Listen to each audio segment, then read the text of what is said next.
Buenos días y gracias por su lealtad a pesar de ser domingo. Yo soy Aida Hernández, investigadora de CIESAS, la doctora Emiliana Cruz y la doctora Dolores Figueroa. Y bueno, ahorita cada una se presentará, ¿no? Entonces el libro que estamos presentando hoy tiene las dos versiones, en inglés y en español. La versión en inglés fue publicada por la Universidad de Arizona, pero es una línea editorial que coordinan intelectuales indígenas y se llama Contemporary Issues in Indigenous Studies, temas contemporáneos en asuntos indígenas, y fue promovida por académicos intelectuales nativoamericanos, y todo el comité editorial está constituido por académicos nativoamericanos. Y la versión en español, que es la que tenemos hoy en venta, fue publicada por CIESAS, nuestra institución, pero en alianza con una organización que desde los años 60 ha venido promoviendo los derechos de los pueblos indígenas, que se llama el Grupo Internacional de Trabajo en Asuntos Indígenas, IPGIA, y una editorial independiente de Oaxaca. Entonces, como vamos a presentar hoy, es que voy a darles yo un panorama general de lo que fue el proyecto del libro y su contenido, y después Emiliana Cruz, que es coautora de la edición en español con el prólogo en chatino, nos va a platicar un poco lo que implicó el proceso de hacer este prólogo en un idioma indígena, el proceso. Y después la doctora Lola Figueroa, que es nuestra comentarista, que ella ha sido alguien muy importante en la academia mexicana para hacer vínculos con Canadá y con movimientos y los activismos nativoamericanos en Canadá, que es una parte importante del libro, ¿no?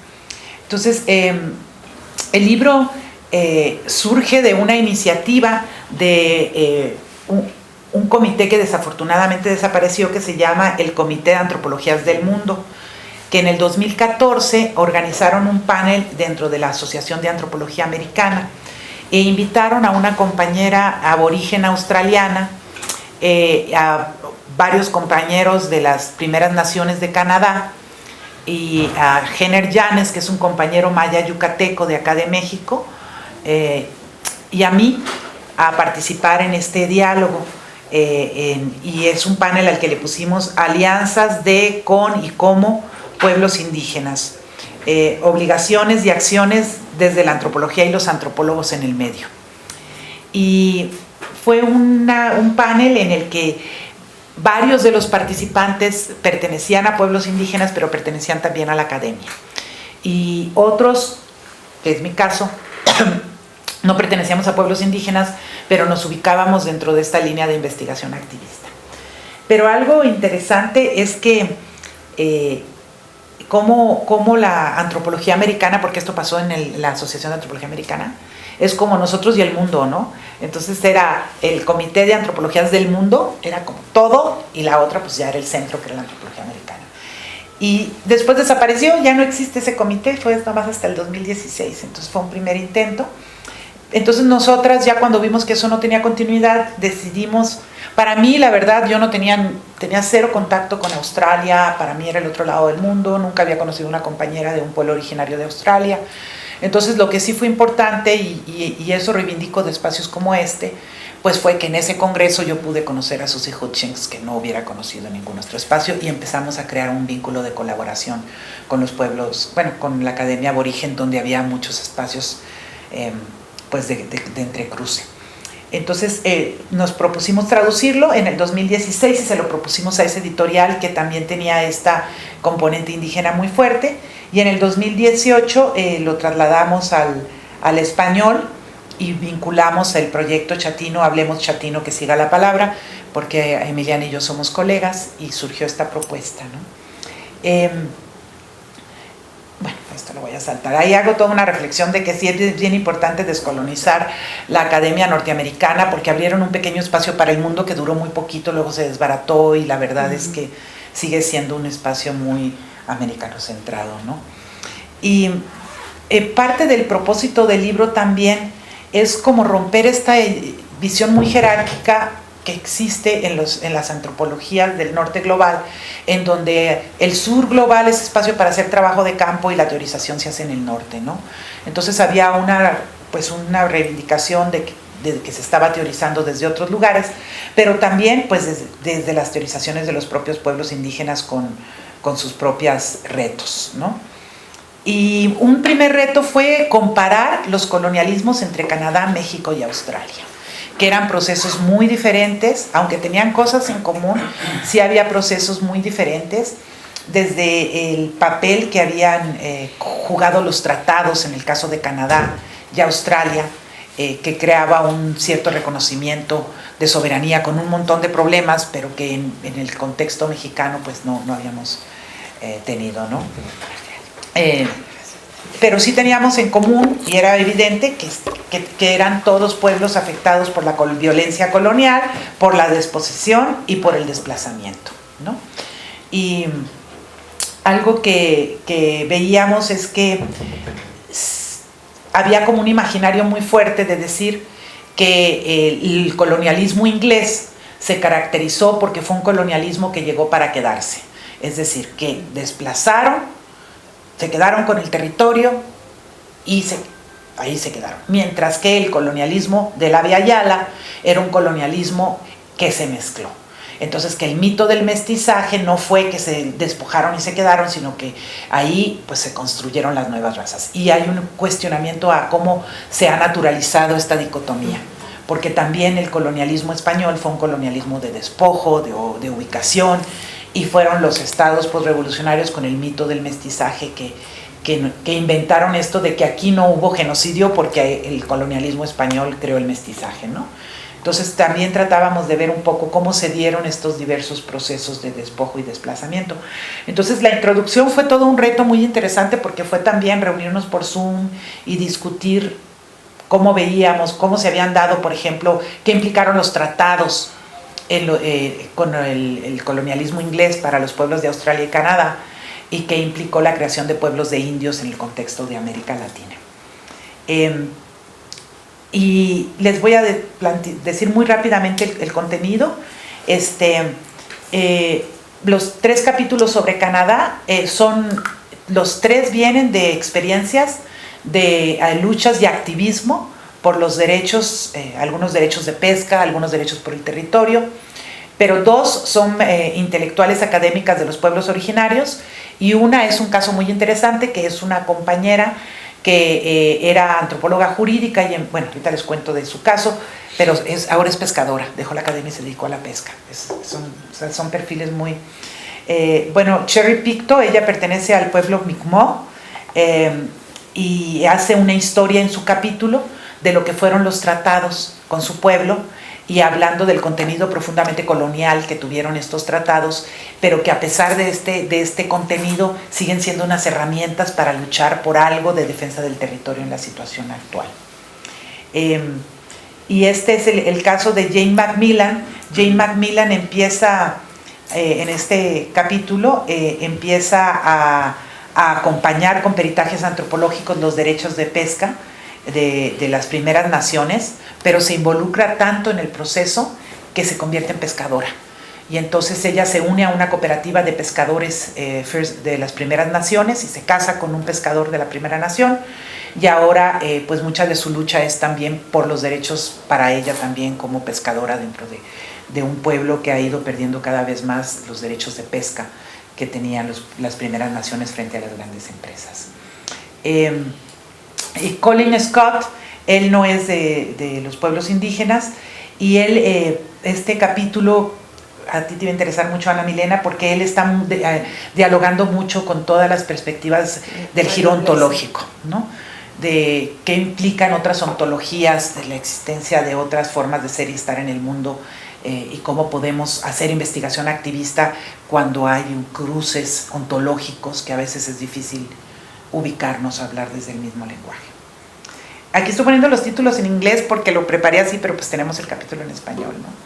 Y después está el capítulo de Xochitl Leiva Solano. Ella es una colega mexicana que ha venido trabajando muy cercana del movimiento zapatista, y su capítulo está centrado en lo que fue una red de artistas y comunicadores de la que ella es parte, que hacen video, hacen arte, pintura, y ella habla ahí cómo ella es de origen indígena de Oaxaca, pero nunca se había autoidentificado, y cómo el proceso de empezar a trabajar con los pueblos indígenas de Chiapas y en este proyecto comunitario se convierte en una más, y ella, uno de los libros que ella presenta, que es un libro maravilloso, que no sé si lo trajo Ciesas para venta, es la portada que está ahí, es un libro donde los videoastas, los artistas indígenas cuentan su historia y qué implicó hacer artivismo siendo parte de un pueblo indígena. Y ella, en vez de ser como la coordinadora, como se acostumbra, ella cuenta su propia historia como alguien que tiene un origen indígena y empieza con estos diálogos, ¿no? El otro capítulo es de nuestro colega maya yucateco, Jenner Llanes, y Jenner habla de lo que implica ser un joven antropólogo maya y regresar a la comunidad, y por un lado ser visto como el jovencito que todavía no es maduro, no ha subido en los procesos de cargos, pero por otro lado también es académico y está creando alianzas. Él está trabajando mucho por construir puentes políticos y alianzas entre los mayas de Yucatán, de Guatemala y de Belice, que aunque pertenecen a la misma región cultural, por las fronteras nacionales y las variables lingüísticas, pues no han tenido muchos espacios de confluencia. Entonces su activismo ha sido un activismo también cultural. Él trabaja mucho con artistas para vincular estas luchas. La tercera parte del libro está dedicada a las luchas en Australia, y ahí Susie Hutchings, que es coeditora, que es esta compañera aborigen australiana, habla de lo que ha implicado para ella ser llamada como experta, como testigo experta. En México decimos para hacer peritajes antropológicos, ellos hablan de ser testigos expertos en las luchas por los títulos territoriales de los pueblos aborígenes, ¿no? Y habla pues de los dilemas que implica, por un lado, pues sí poner tu conocimiento al servicio de los pueblos que están luchando por el territorio, pero por otro lado convertirte en la voz autorizada de decir qué es válido y qué no es válido dentro de estos derechos territoriales, ¿no?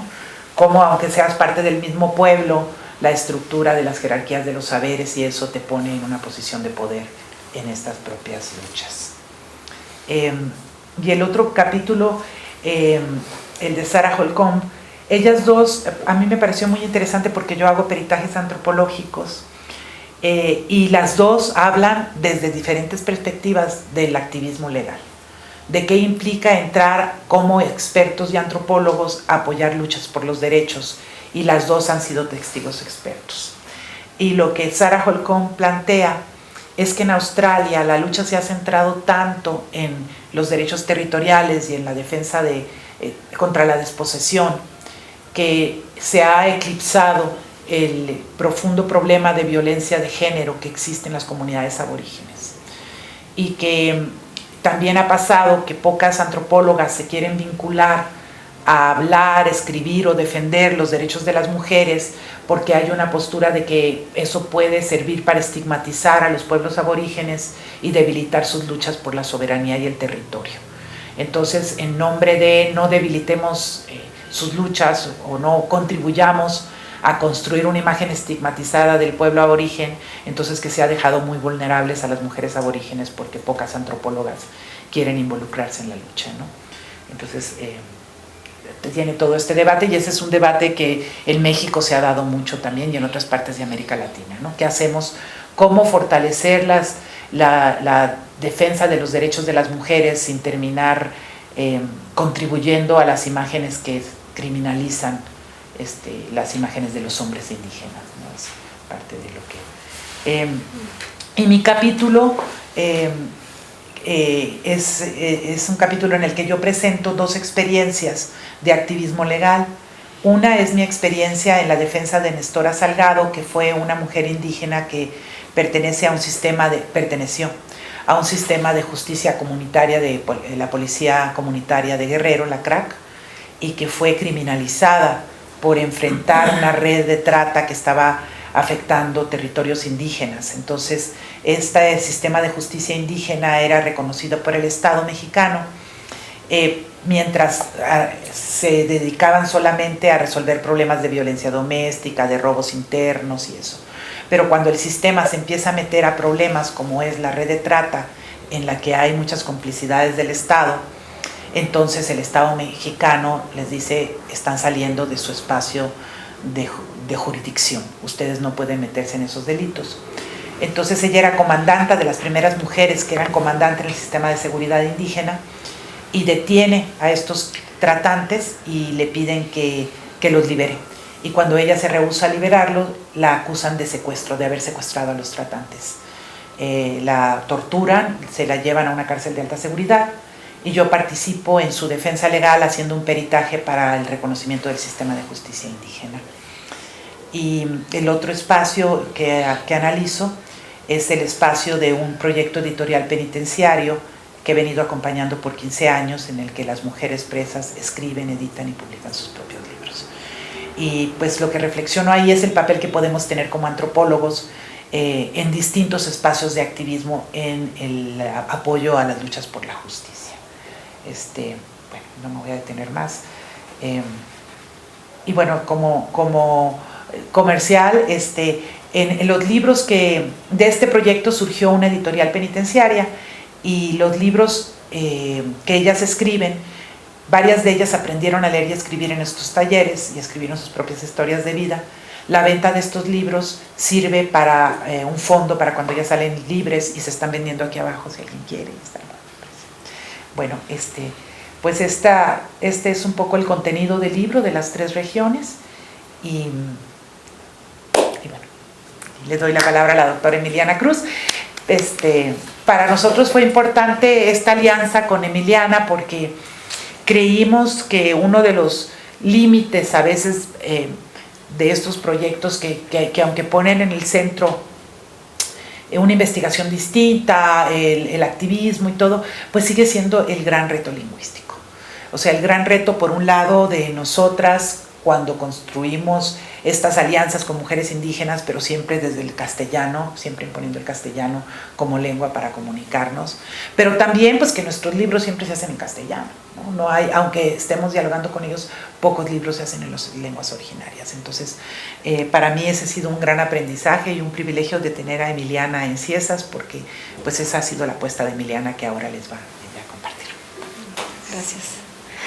Bueno, yo les platico un poco sobre pues bueno, este proyecto que vengo haciendo con jóvenes chatinos. La razón para estudiar lingüística para mí pues era porque yo quería tener las herramientas para poder, no solamente entender la lengua, sino para poder transmitir, ¿no? esa posibilidad de que se pueden, de que podemos escribir, ¿no? Las ideas que querramos en nuestras propias lenguas. Entonces, no necesariamente, pues bueno, pensar en solamente hacer análisis de estructuras gramaticales, pero sí ponerlo más en aplicación. Entonces, lo que he hecho es que he dado pues muchos talleres y en diferentes partes de la región chatina, pero también he dado talleres para las lenguas otomangues. Entonces, desde el 2012 hasta el 2018, cada año tenía yo un taller y a veces llegaban 80 personas, ¿no? De diferentes lenguas otomangues, y entre esos los chatinos. Entonces, ahí fue donde sentí de que, pues bueno, ya tenemos una escritura y no es de que sea como estandarizado ni nada, pero por lo menos, pues bueno, ya podemos escribir la lengua. Y entonces un día fui con la autoridad y le dije que se podía conseguir unos estudiantes que quisieran venir a tomar un taller a Oaxaca conmigo, y vinieron. Entonces de ese grupo pues, o sea, salieron todos, ¿no? Les gustó mucho la idea de escribir, pero no solamente eso. Entonces dijimos, bueno, ¿cómo podemos nosotros tener como círculos de lecturas? ¿Cómo poder pensar desde la oralidad, pero también con la escritura y todo esto? Entonces estudiamos, leemos y estudiamos gramática, ¿no? De la lengua. Yo me acuerdo que una vez estaba ahí, ya teníamos, bueno, anunciamos que íbamos a dar un taller del chatino, y llegó un señor tomado y dice, supe que iban a dar un taller de chatino. Dice, y vine a ver de qué se trata, ¿no? Y ya dice, me voy a quedar una hora, ¿no? Y ya, y se puso ahí. Entonces, ya cuando me di cuenta, ya llevamos 4 horas viendo una estructura ahí, ¿no? De los tonos, y el señor tomado seguía ahí. Sí, y además... Todos eran hablantes. Todos. Entonces, pero además era súper bueno con los, se desesperaba de que otra persona de ahí no latinaba, ay, es tú, y bueno, pero ha sido súper bonito, pues, bueno, aceptamos a todos, hasta gente tomada, ¿no? Pero, sí, son muy productivos, pero entonces con este proyecto, pues bueno, el interés es crear como una idea de un colectivo, pero un colectivo con, pues como es tipo escuela, ¿no? Que nosotros estudiamos cosas que nos interesan y además de eso, pues escribimos, entonces, cuando leí el libro, pues había pues muchísimas cosas que a mí pues me sonaban, ¿no? Que parte de esto, pues bueno, se vivían también en México, se vivían con los chatinos, entonces decidí tomar un poco el trabajo de Aida y ponerlo desde una perspectiva un poco más personal. Yo desde muy niña, en ese tiempo, bueno, ya no soy tan joven, pero cuando yo era niña no había personas que hablaran español y que hablaran chatino, entonces desde muy chiquita pues me la pasé en la cárcel interpretando para personas de mi pueblo. Y bueno, pues todo está, ¿no? Pues fui a la cárcel a buscar desaparecidos, entonces era yo como, y mi hermana Hilaria, pues las dos, pues éramos las únicas en el pueblo que podíamos hacer eso, entonces, y entonces al leer el trabajo de Aida y también como retomando, ¿no? Algunos otros de los otros escritos, pensé, bueno, sería bueno como hablar de mi propia experiencia siendo intérprete de ¿no? Para a la gente de mi pueblo y a partir de ahí amarrarlo con los otros artículos. Y bueno, ya cuando tenía yo, pero además yo en lo personal a mí me interesa muchísimo la traducción y la interpretación. Entonces, sobre todo como me interesa mucho ver como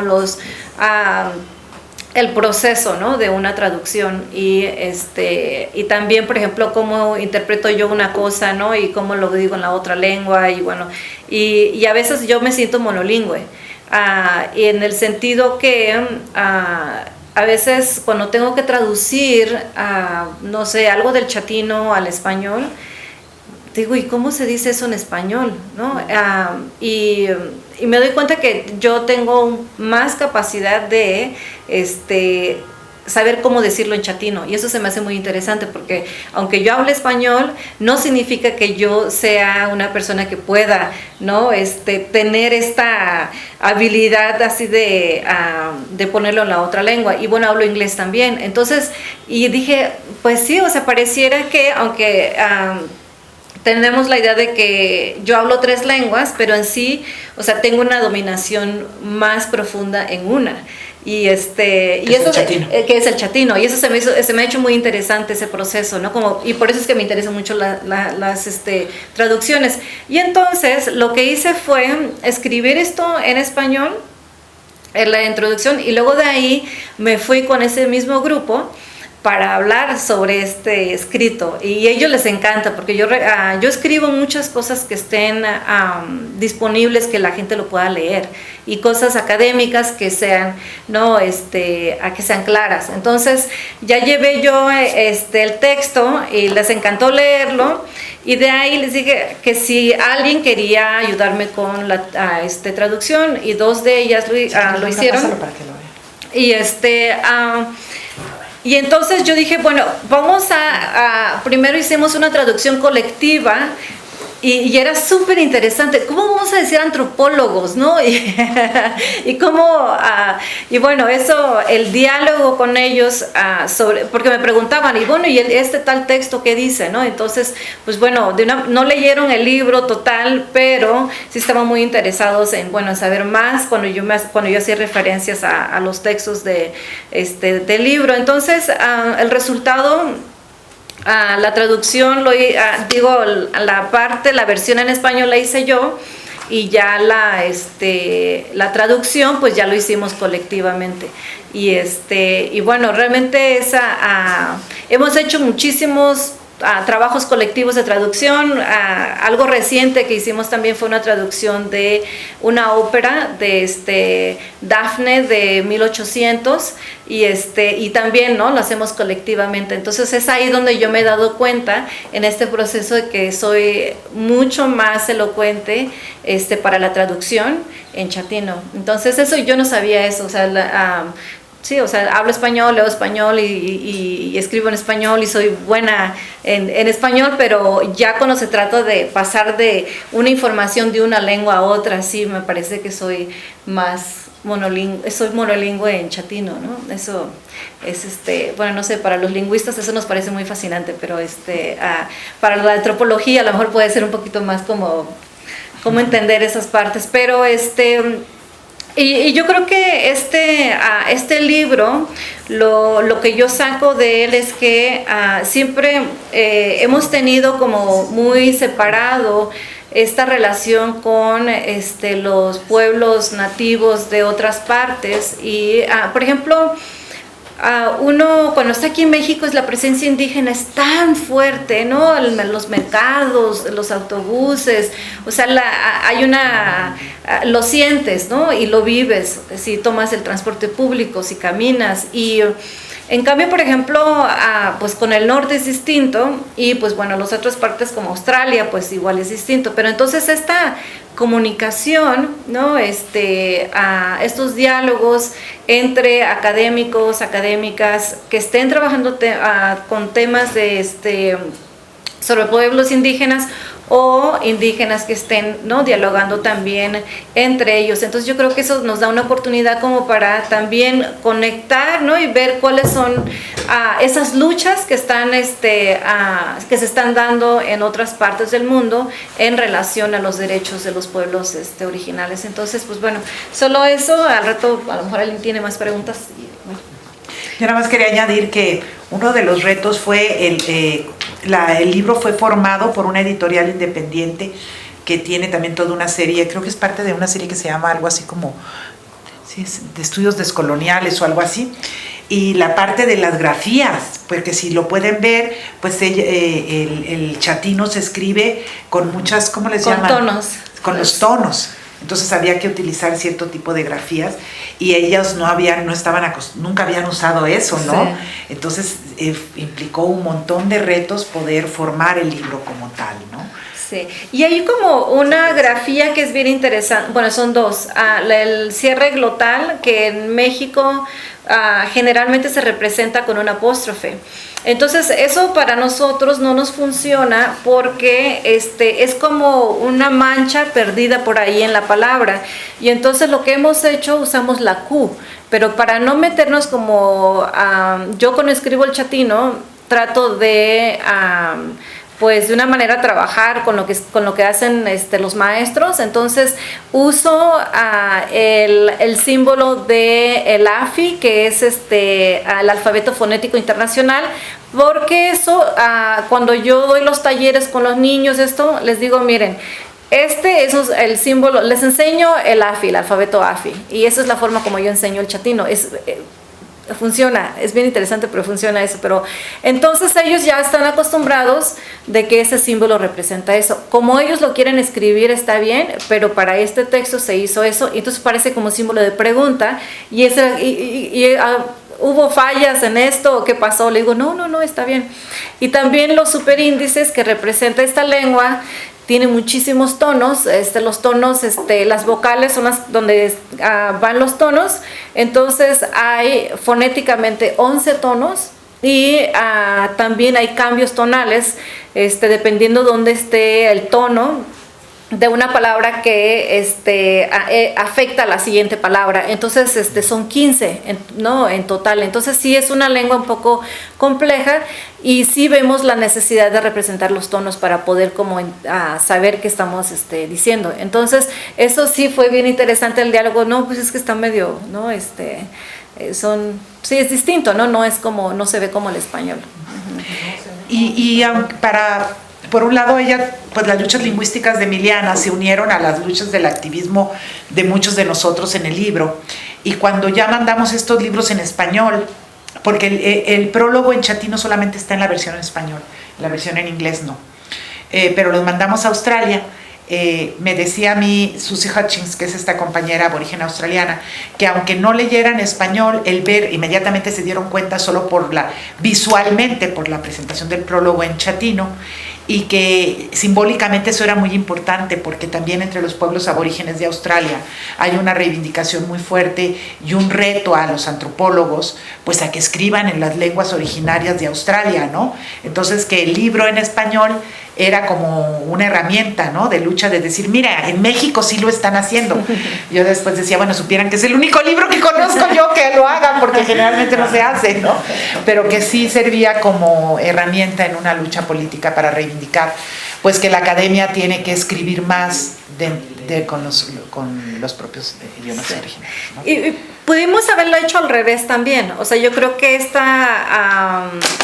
es otro proceso, el de decidir en escribirlo solo primero en chatino, pensarlo en chatino y después hacer este ejercicio, que también lo hemos hecho con otros trabajos. Entonces hago de los dos, ¿no? Pero más bien lo hago porque de una manera a mí me gusta mucho como qué sale de eso. Entonces son experimentos que yo misma hago. Entonces fue una decisión, ¿no? Yo quería ver cuál iba a ser el diálogo y cómo íbamos a hacer la discusión de cómo decirlo en chatino, ¿no? Entonces, porque yo realmente yo no creo en que las lenguas solamente uno tiene que hacerlo desde la lengua original, porque trabajo muchísimo con traducciones de música así como de Miguel Bosé, como cosas que son es muy divertido. Entonces, y estar muy abierto, ¿no? A los resultados que eso pueda tener, porque yo creo que es un juego y las personas tienen que ver de que no solamente tenemos que ver las lenguas como estructuras, sino tenemos que verlo desde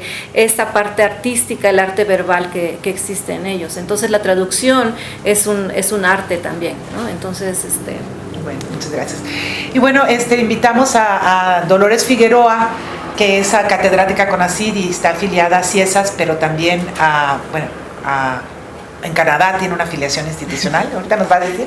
Sí. Pero solamente quiero comentar algo, que para nosotros la presencia de Lola, que siempre ha estado con un pie en Canadá y un pie en México, en CIESAS, ha sido muy importante porque por una especie de nacionalismo metodológico, digamos, leemos muy poco de lo que hacen los propios pueblos originarios de Canadá. Y ellos han teorizado muchísimo sobre los temas que son pertinentes para la Via Yala, sobre el colonialismo, la descolonización, el trauma intergeneracional, y muchos de esos textos nosotras como docentes, pues no los conocíamos. Y cuando Lola llegó a nuestro doctorado a dar clases, pues nos trajo toda una nueva literatura, pero no solo una literatura teórica, sino que nos empezó a ayudar a construir vínculos con académicas y activistas de Canadá. Entonces, con esos antecedentes, yo le pedí a Lola que pudiera leer este libro con esos ojos binacionales, esa mirada binacional que ella tiene. Pues muchas gracias, Aida, por la presentación. También yo quisiera mencionar que he tenido la oportunidad de preparar una reseña de este libro, la versión, creo que fue en español, pero también leí la primera edición de este libro en inglés. Entonces es un texto que me es familiar y además me es muy útil porque me ha ayudado para navegar estas contradicciones y tener unos mejores entendimientos sobre las disparidades del norte y sur global. Y bueno, yo preparé algo escrito, entonces voy a leer voy a seleccionar los párrafos y las notas que preparé sobre la realidad canadiense, que desde mi punto de vista creo que tienen una perspectiva más radical y más inconmensurable, por así decirlo, el reto de producir conocimiento y descolonizar los métodos de investigación. Entonces, bueno, primero les agradezco muchísimo por tenerme aquí. Entiendo que lo lingüístico y la gran explicación que dio Aida sobre el libro, pues ya pues nos deja ya sabidos de qué trata el libro. Pero yo diría que el libro es pionero en muchos sentidos, pues inaugura conversaciones reflexivas entre académicos indígenas y no indígenas sobre la colaboración en la investigación con y para pueblos indígenas en Canadá, México y Australia.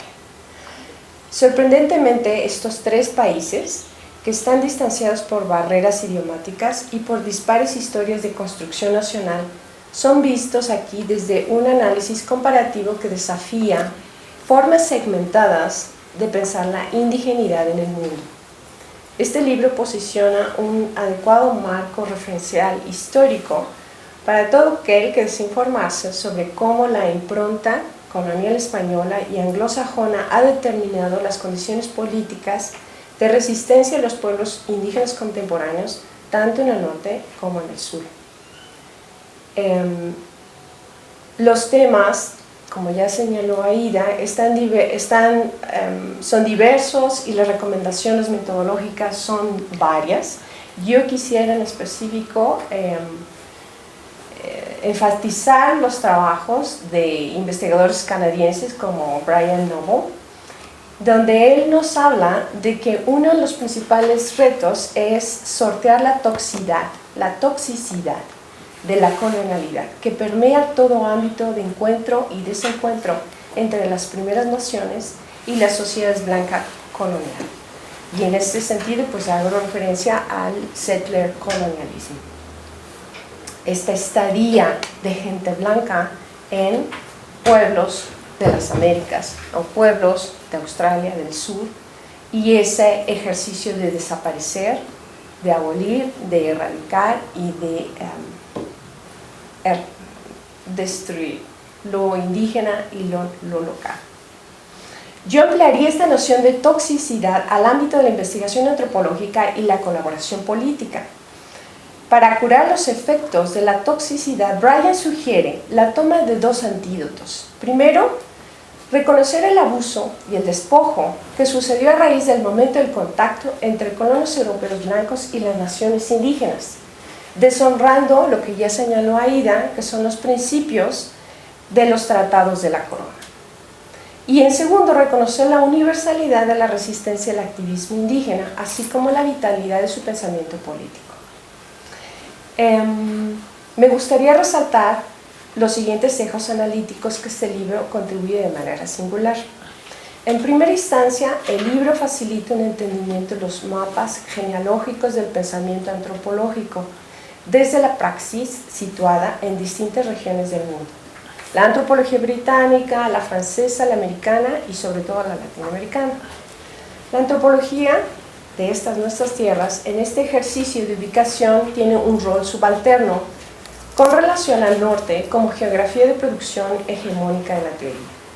Sin embargo, los autores del libro muestran que en el sur global hay una vocación universalista de conocer y saber los referentes del norte, adoptándolos a las realidades del sur con destrezas y capacidades de creaciones de nuevos significados y poderes interpretativos. Este es un terreno de disputa y debate que tiene que ver con las jerarquías de escalas de poder de producción académica a escala global. Otro elemento que señala el libro son la similaridad que une norte-sur en la experiencia indígena de la colonialidad. El libro hace un magnífico trabajo de síntesis en historiar los mecanismos de conquista y despojo, dominación y aculturación contra pueblos indígenas en los tres países. El proyecto anglo de apropiación y desaparición del norte nativo es poderosamente reflejado, escrito y nombrado en los capítulos que corresponden a Canadá y Australia. Igualmente, el mestizaje y colonialismo hispano es analizado en toda su complejidad y su particularidad contextual revela mecanismos de ocultamiento y invisibilización y silenciamiento que pueden ser tan destructivos como el secuestro y el genocidio anglo.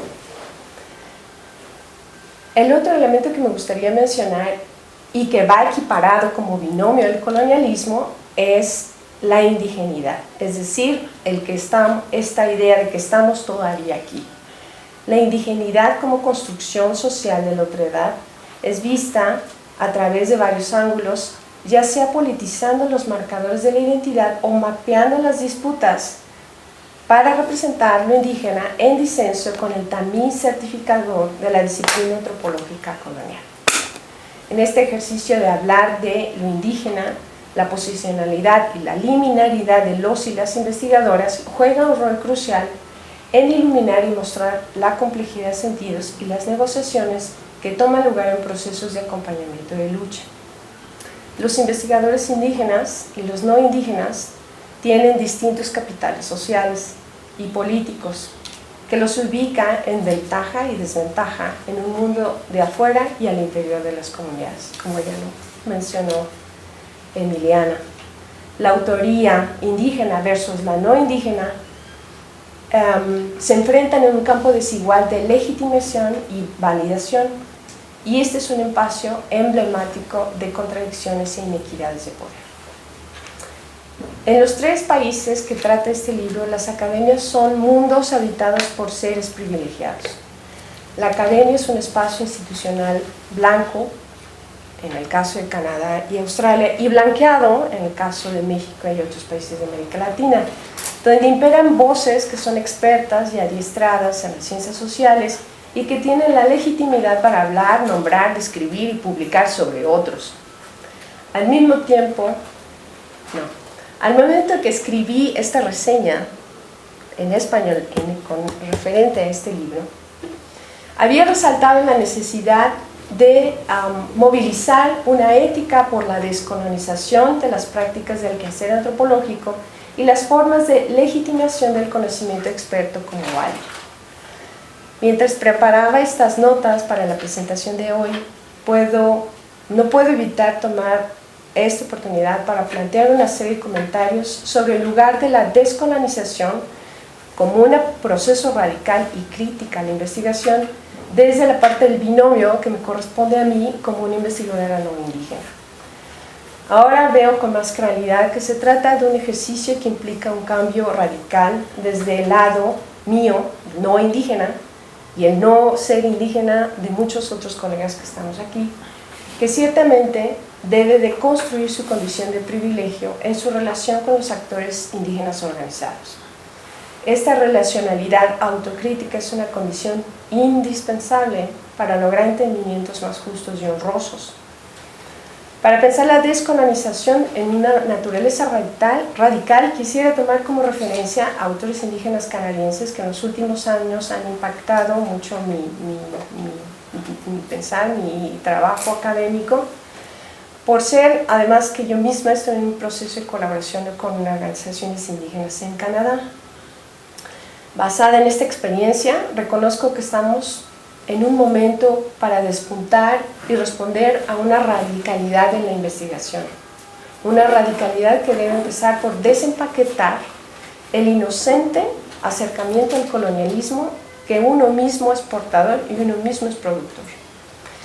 Me atrevo a citar el trabajo de una colega, su nombre es Eve Tok, quizás a algunos les sea familiar. Ella es de la nación Unagaga, y ella es investigadora de la Universidad de Toronto en el Instituto de Estudios de Educación de Ontario.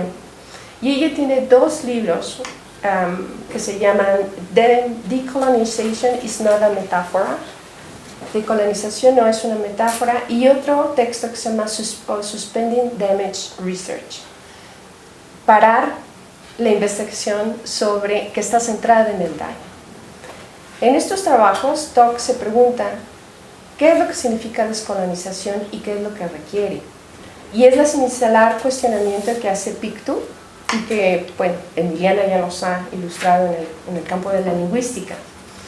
Tok es especialista en temas de educación con una larga trayectoria en el campo de la justicia educativa para jóvenes indígenas. Y desde ahí habla sobre la radicalidad del proyecto de descolonización, denunciando su temor ante la apropiación superficial del concepto en las ciencias sociales. Para Tok, la prolífica enunciación llamado a la descolonización, en vez de desmontar, en algunos casos, las estructuras de privilegio, lo que ha hecho es transmutar anteriores proyectos de justicia social al marco de la descolonialidad. La decolonialidad, en inglés, descolonialidad en español, bueno, ahí hay todo un debate, Pero lo que quiero decir es que tiene que ver con pensar la inconmensurabilidad del desmontaje del privilegio en lo educativo, en lo social, en lo político, en lo ontológico e epistémico. Cualquier cosa que no sea revertir, reinventar y devolver la soberanía de los pueblos, es decir, devolver la tierra a sus soberanos originarios, que es lo que dicen los pueblos indígenas canadienses y australianos, ninguna otra cosa es relevante e importa. Regresar lo robado en todos los sentidos, no maquillar cosas o actuar desde la superficialidad. La indigeneidad es un componente político disruptivo que provoca distintas formas de ansiedad colonial en el ámbito académico y tiene manifestaciones muy claras. Toc señala que la superioridad del investigador se disfraza tras el movimiento inocente de la adopción de términos como descolonialidad. Es una ansiedad por reconciliar el privilegio con una situación de poder. Toc advierte que el proceso de descolonizar es diferente de otros proyectos de justicia social, como son el proyecto de derechos humanos, derechos civiles, justicia económica. No es cosa de cambiar los términos y cambiar un marco referencial de un lado a otro, sino cuestionar los modos y las formas con que el privilegio y la superioridad se reinscribe en nuevas semánticas y nuevos proyectos de transformación social. La solidaridad de los no indígenas en esta tarea no es fácil y no será nunca un asunto negociado o acordado, porque siempre está en disputa. Un tipo de acción hacia la inocencia en cuanto al discurso académico en las ciencias sociales de los pueblos indígenas es invisibilizarlos al representarlos estadísticamente en los márgenes de las sociedades nacionales. Este desplazamiento inocente le llama el indígena en riesgo o indígena asterisco, que es aquel que es incitado de manera submarginal en los textos a pie de página o como excepcionalidad de la regla. Es por ello que Toc hace un llamado comunitario a parar lo que ella le llama investigación centrada en el daño, una investigación que naturaliza la marginalidad, la carencia y que aunque tenga buena intención para conseguir fondos o para alentar una noción nacional con respecto a la marginalidad, a la pobreza, a la carencia de pueblos indígenas, en el largo aliento tiene un efecto en la subjetividad indígena. Entonces dice que debe parar. Que vayan a hacer otra cosa. Dios, Toc encuentra imperioso trabajar en un imaginario y un epicentro donde no esté el daño centrado, sino que haya gozo, haya un horizonte de dignificación y un horizonte de plenitud. Yo pensaría que este es un llamado para la gente como yo, como los no indígenas, que hacemos trabajo de investigación de manera aislada y que usemos recursos analíticos en función de los deseos, en función de estos universos de dignificación y pensar la identidad con otros registros donde sean posibles otras formas de dignidad y que en nuestras palabras y en nuestros textos escritos pues no reproduzcamos nociones de carencia.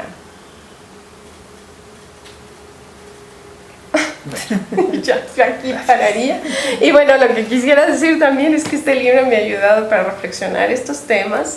Yo pensaría que los textos que tienen que ver, y creo que ya lo mencioné, con la realidad canadiense, con la realidad australiana, de manera extensa y densa y profusa, trabajan esto, hablan de solidaridad, algunas tienen posiciones mucho más optimistas, más promisorias, otros son más críticos, más pesimistas. Entonces, en este sentido, pues hay varias vías.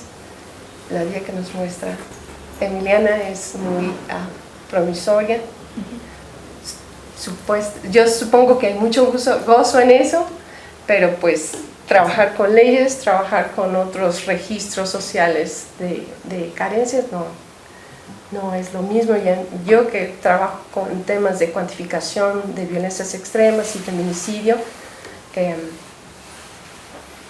siento que he llegado un punto en que Sí, un quizás llamado de debo de atención. cambiar de tema, porque hablar solamente de violencia y de muerte no, no, quizás no estoy beneficiando a nadie.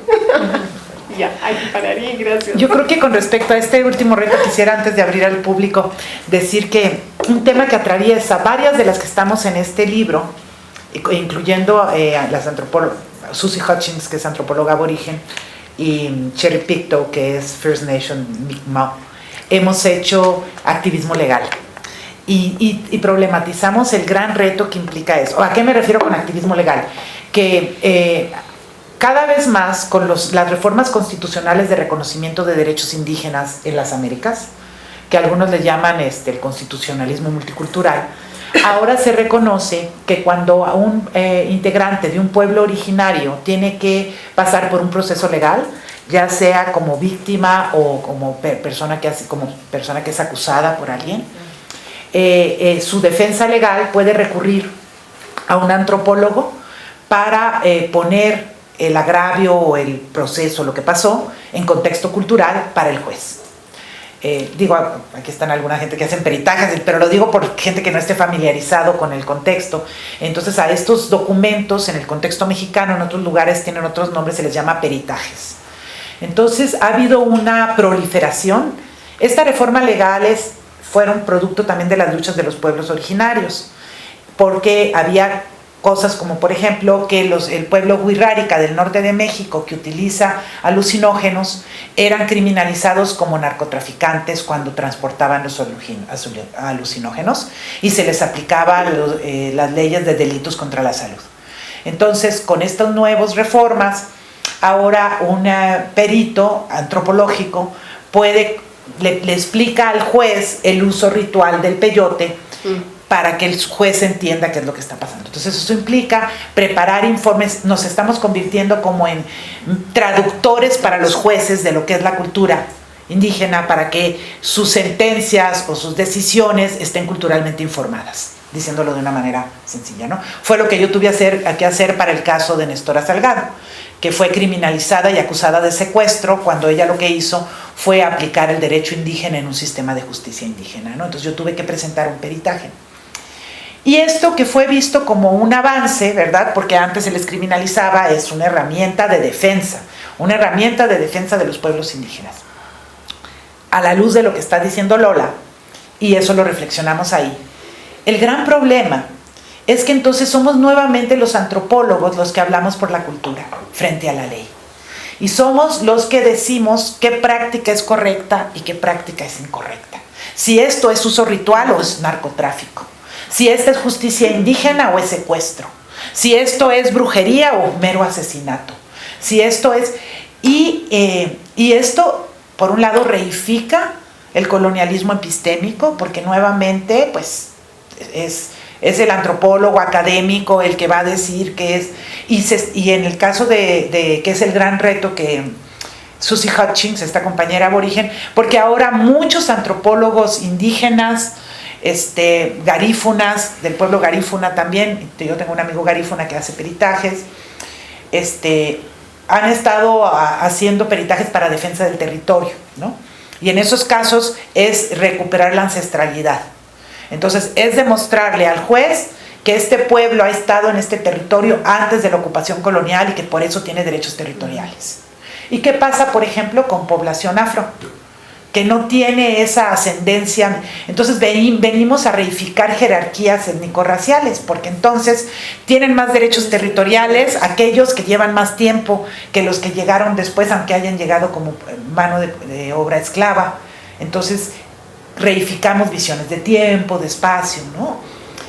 Y esto crea muchos problemas, así queremos hacer eso o no lo queremos hacer. Pero el otro lado de la moneda es, pues yo logré que Nestora saliera libre, ¿no?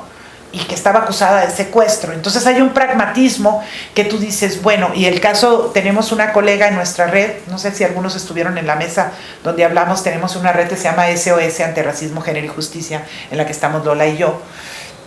Y está Irma Alicia Velázquez Nimatug. Irma Alicia hizo un peritaje para el caso de Sepurzarco, en donde mujeres indígenas fueron convertidas en esclavas sexuales por el ejército guatemalteco, y ella habló de las afectaciones comunitarias, ¿no?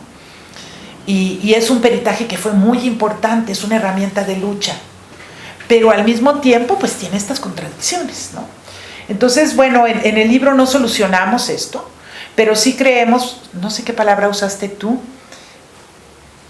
como candidez, o sea, que el asunto a veces, ¿cómo dijiste? Inocencia. Inocencia. Bueno, no le digo yo, lo dice Ito. Que hay que perder, que por lo menos si lo hacemos y si decidimos pragmáticamente convertirnos en expertos en luchas que vamos a defender derechos, no lo hagamos desde la inocencia o la candidez. Hagámoslo desde la autoconciencia y de balancear qué reificamos cuando decidimos hablar por la cultura y qué impacto subjetivo tiene esto, ¿no? Y qué beneficios pragmáticos tiene, ¿no? Esto arma muchos dilemas, digo que no es, tal vez no es el tema aquí, pero es un debate que tenemos con los abogados, ¿no? Porque a veces cuando ellos lo que quieren, hemos hecho muchas alianzas quienes hacemos esto con defensores de pueblos que son abogados litigantes. Y cuando nosotros empezamos a cuestionar todo esto, de repente piensan que son sutilezas intelectuales y que lo que hace falta es sacar a la persona de la cárcel, ¿no? Y tú déjate de fregaderas Foucaultianas de que si el discurso construye, ¿no? Lo que hay que hacer es que ella se salga y hay que decir lo que hay que decir para poderla sacar, ¿no?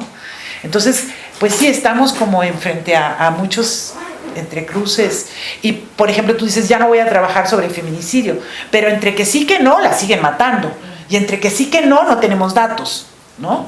Y entre que sí que no, para poder visibilizar la lucha, pues hay que buscar los datos, ¿no? No sé si decides no hacerlo, no lo hagas, pero todo esto tiene... Perdón. ¿Sí?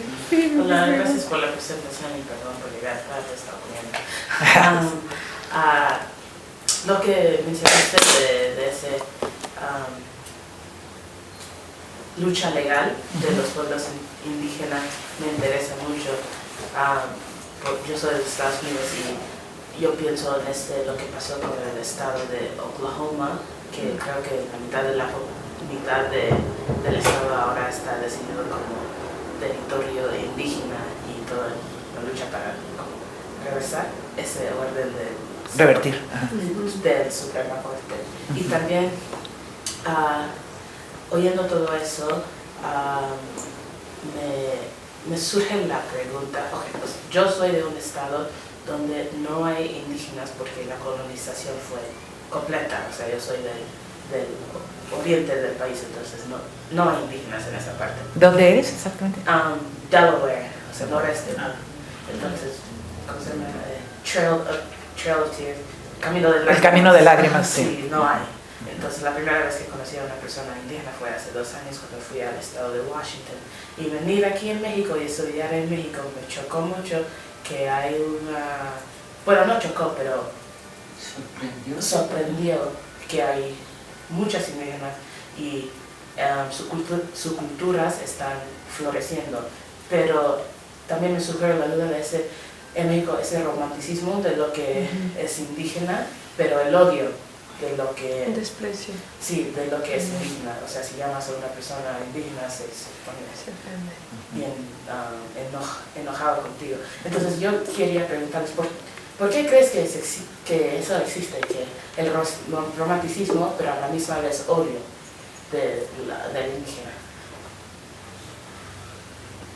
Bueno, yo tengo mi hipótesis, pero yo siento que en México hubo una revolución en 1910 y el Estado posrevolucionario utilizó y promovió de una manera muy efectiva una romantización del pasado como mito originario.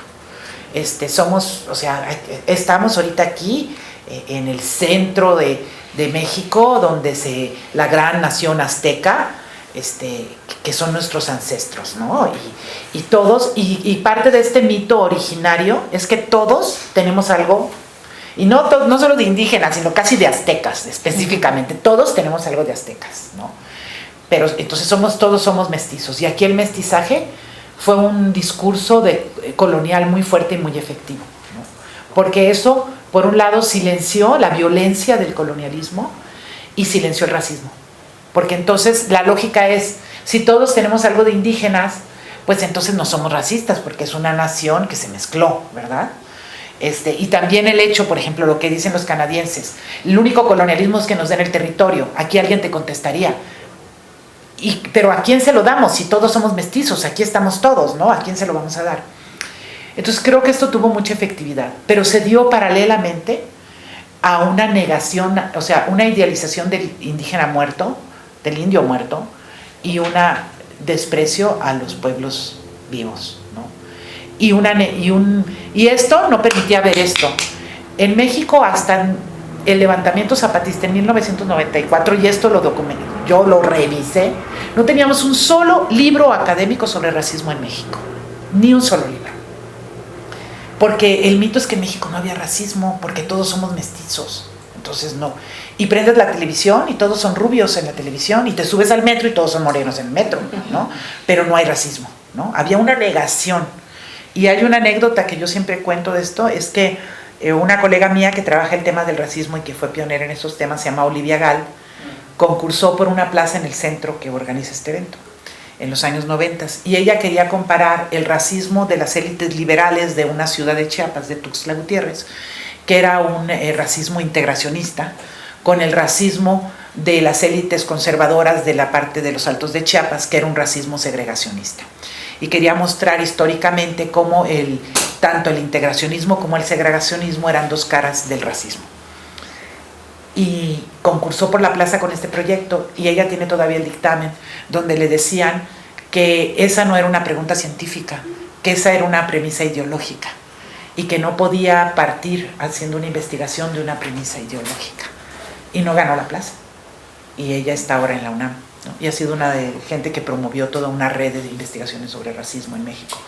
Pero eso tiene mucho que ver con esta idealización del mundo indígena que silencia eso. Bueno, esa es mi postura. No sé si hay otras preguntas también. Ok, pero ¿qué pasa cuando esa idealización sirve para la autoexotización? O sea, también eso, digamos, acarrea el esencialismo estratégico, ¿no? Pero, por ejemplo, en Argentina, los trabajos de Guillermina Espósito, ¿no? Pues han hecho como una crítica a que el esencialismo estratégico también puede ser como un diálogo. No, puede ser como una herramienta para el colonialismo. O sea, como una reificación de la cultura que no se critica, ¿sí me explico?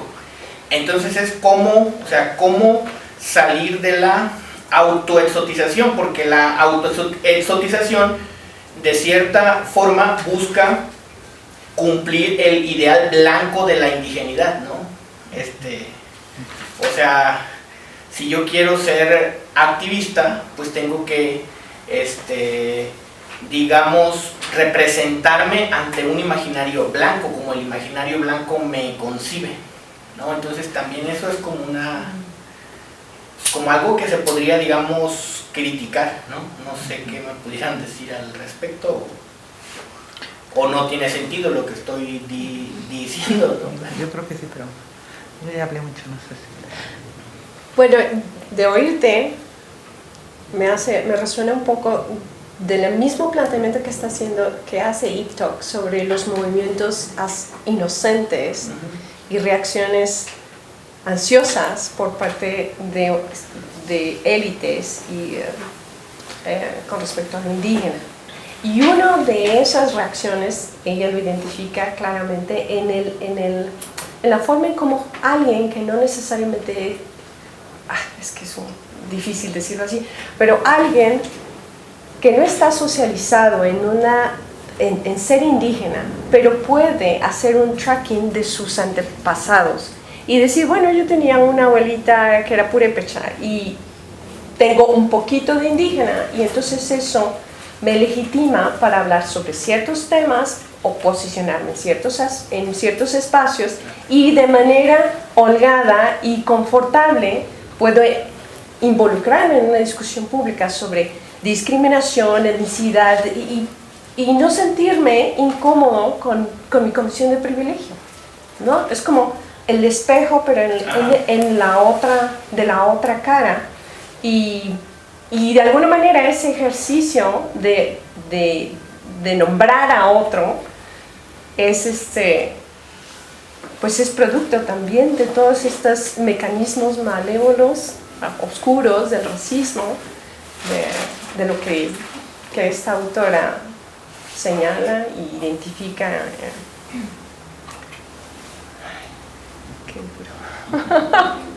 Pero no sé si pude responder a tu pregunta.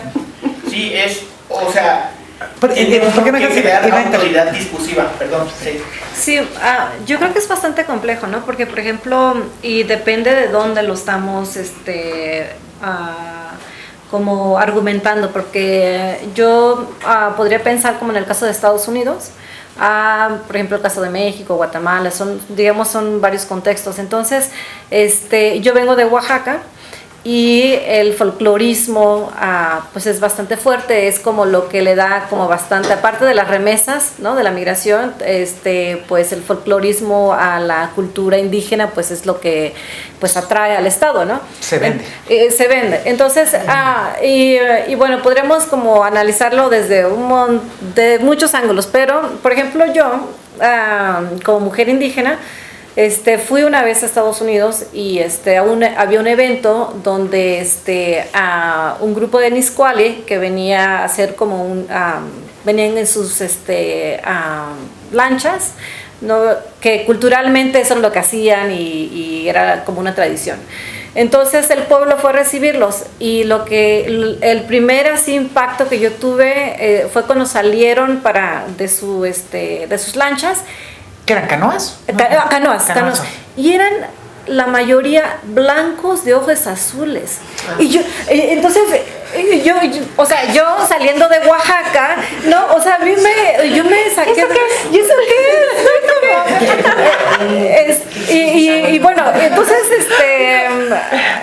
bueno, eso fue un choque para mí porque dije, o sea, ¿y cómo es esto, no? Y súper como, digamos, orgullosos, siguiendo las tradiciones ancestrales y todo esto, pero a mí me dejó como un poco desbalanceada, o sea, entender un poco de qué se trata eso, ¿no? Entonces, y yo creo que son temas que podríamos como pasarnos toda la mañana hablando de esto, pero puedo decir que sí, es más complejo que solamente decir, pues los indígenas, ellos mismos, quieren ser indígenas y para ganar algo, ¿no? Para atraer la atención, ¿no? Entonces creo que es muy complejo, ¿no?, este tema, porque sí, o sea, el estado de Oaxaca, claro, necesita dinero y necesita que en los restaurantes las mujeres se pongan sus trajes tradicionales, y además no los trajes tradicionales que se usan en los pueblos, sino mezclan, ¿no? Por ejemplo, hay una falda que usan las mujeres chatinas, es un fondo, es algo que va adentro del vestido. Entonces ves a las mujeres en Oaxaca con esa como falda y dices, se te olvidó ponerte la falda, ¿no? O sea, es un fondo, y entonces como que los ves como que se les olvidó ponerse la otra parte, ¿no? Entonces, y es así, o sea, el folclorismo del Estado promovido, digamos, por el capitalismo y todo ese asunto, pero sí, sí. Perdón, otro sobre esto de el esencialismo estratégico, pues otra visión muy crítica ha sido de las propias mujeres indígenas, en donde ellas plantean que a veces la idealización de las culturas indígenas como armónicas y complementarias ha permitido silenciar la violencia doméstica y la violencia de género, ¿no? Entonces que ellas muchas veces plantean, sí, nuestras culturas son armónicas y complementarias, pero pues ustedes ya son traidores a la cultura porque lo que hacen es golpear y hacer muchas... Entonces hay también que el esencialismo estratégico en ciertos contextos pues puede ser una herramienta de lucha, pero también ha sido muy cuestionado internamente por las propias mujeres indígenas que dicen, bueno, esta visión idealizada no nos permite ver una realidad muy compleja, donde hay un montón de problemas, donde hay violencia o donde ahora el narcotráfico se ha metido y hay jóvenes que están en los cárteles y si no queremos hablar de eso porque eso puede estigmatizar, no vamos a enfrentar el problema o las adicciones, ¿no? Entonces creo que pero por otro lado siento, por eso digo, no hay una respuesta fácil a lo que tú dices. Por otro lado, también como no indígena, a alguien que está reivindicando su identidad, tú no puedes, o sea, a mí me parecería una forma de violencia decir, ay, no seas esencialista, porque, o sea, no, yo creo que son construcciones propias, ¿no? Quería comentar con respecto al caso canadiense que ahora, en el marco de toda la política de reconciliación y la verdad, pues han habido muchas políticas que se han implementado para políticas de acción positiva para contratación, por ejemplo, en la academia de investigadores académicos indígenas. Y ya hace varios años que se está dando el proceso, claro está, no hay el universo de indígenas con un título doctoral, pues son muy poquitos. Y también hay toda una discusión sobre cuáles son esas marcas de identidad. ¿Quién es indígena y quién no es indígena? Y claro, así como tú ves diferencias viviendo aquí en México, en Canadá hay también un montón de otros marcadores. Yo, por ejemplo, cuando empecé a tomar clases allá, tenía compañeros de clase que se identificaban Cree, Anishinaabe o lo que fuera, y eso era gente con una tez más clara que la mía, con ojos azules. Yo decía, ¿será? Bueno, claro, tampoco me va a poner así, pero ¿cómo es posible que esta persona diga que es indígena? ¿No?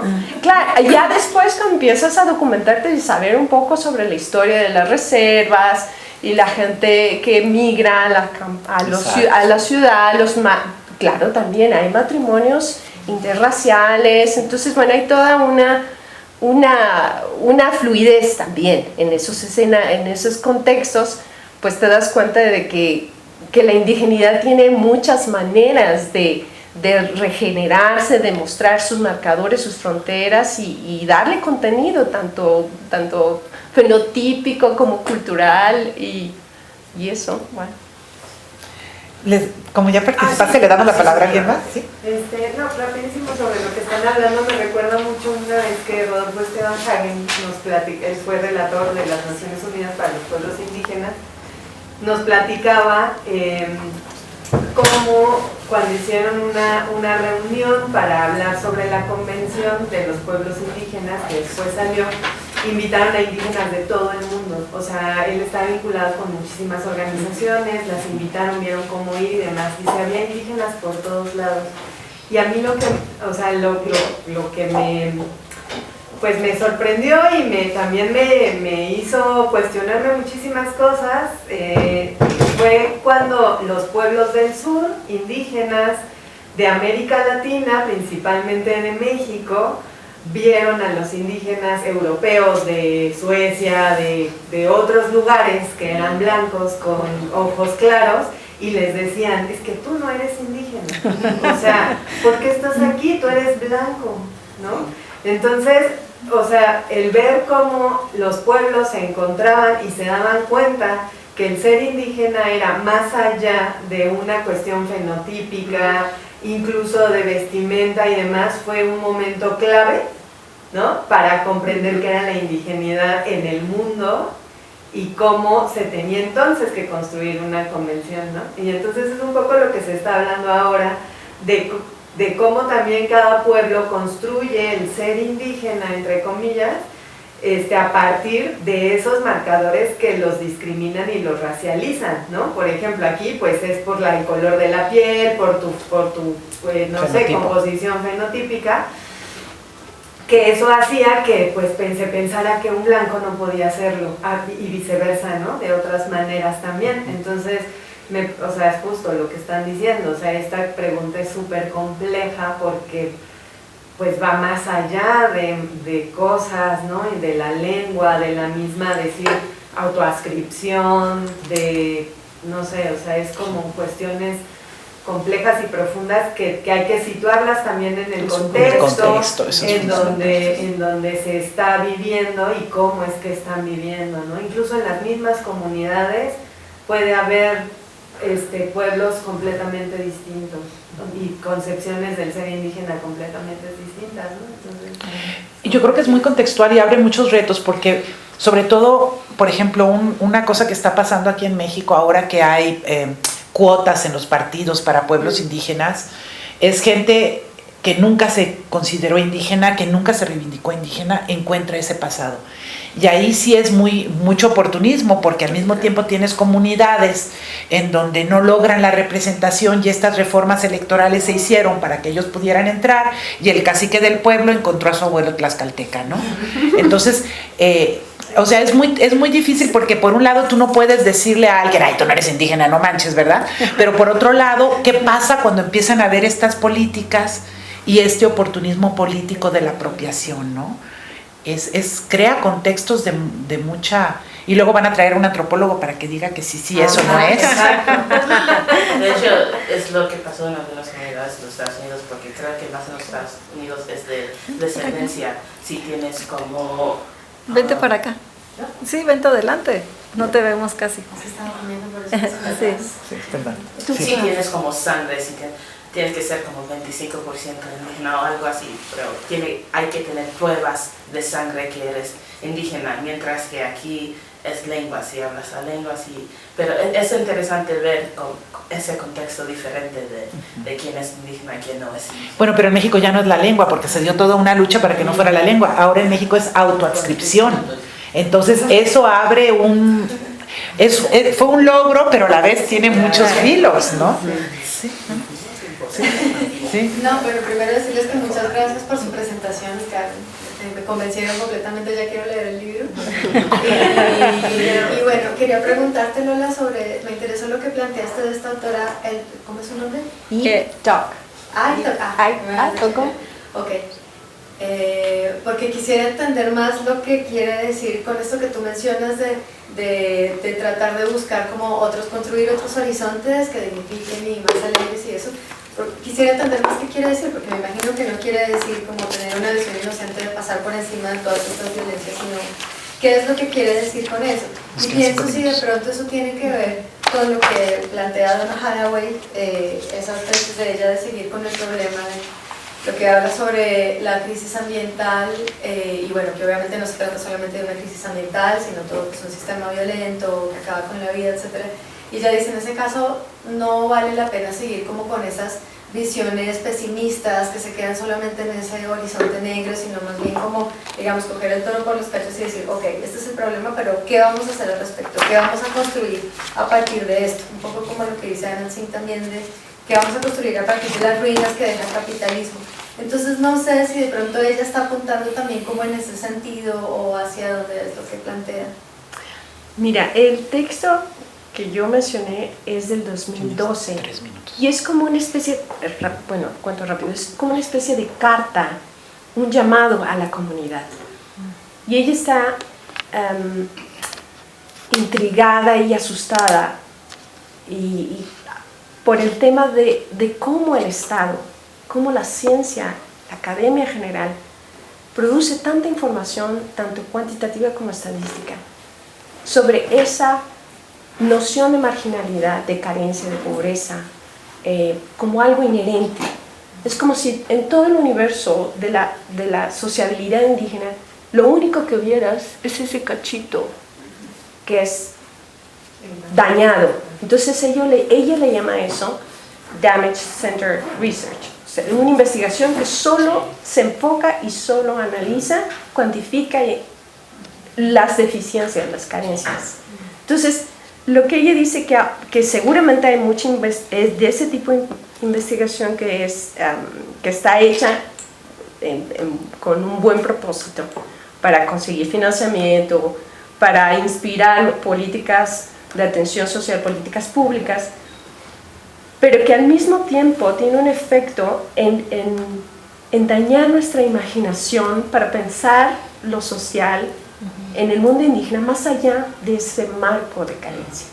Entonces que la invitación es para hacer investigación que brinque eso, que te saques de la cabeza ese marco de restricción y trates de tejer otros simbolismos, otros espacios sociales donde se generen dinámicas de riqueza social, riqueza espiritual, construcción de tejido comunitario, politización, procesos organizativos, investigación que esté centrada en lo que las comunidades quisieran para sí mismos, no guiado en función de lo que el externo o la investigación o los proyectos se enfocan o quieren, o agendas externas, sino lo que ellos quisieran.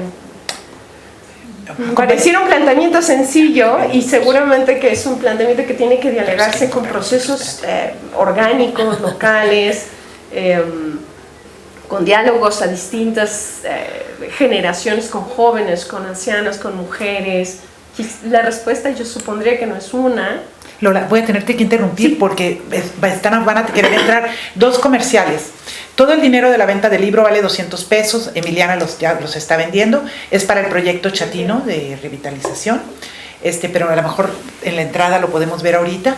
Y los quiero invitar, ahorita en la pura entrada a un lado del altar, los estudiantes de doctorado van a presentar sus investigaciones en afiches. Luego no escuchamos a las voces jóvenes, hicieron un esfuerzo bien grande por preparar sus afiches y son cosas bien breves. Los invito a darse una vuelta, ahorita van a estar ellos 1 hora ahí explicando sus investigaciones si quieren saber qué están haciendo las nuevas generaciones.